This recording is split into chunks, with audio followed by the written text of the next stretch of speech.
When I look at my computer, there are a lot of fonts. Who bought these fonts then or licensed them? Can't I just use them on my computer for whatever I want? So in most cases, the operating system or some software package license them.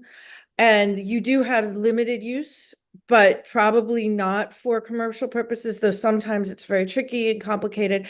And one of the things that's really weird is that the way operating system software treats fonts is basically like plugins. We have no digital rights management Hmm. really to speak of.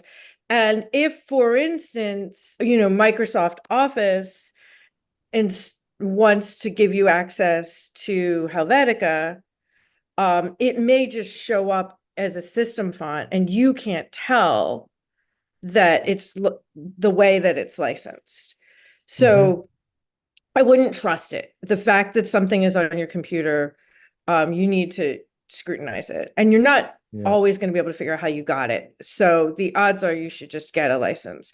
The most dependable thing is Adobe Fonts. Yes. If you have a Creative Cloud license, they don't give you direct access to the font files, but everything you can physically do, including access it in other software packages, is covered under the Hmm. license. And sometimes that license contradicts the license that the Foundry grants directly. When it does, it's usually more broad.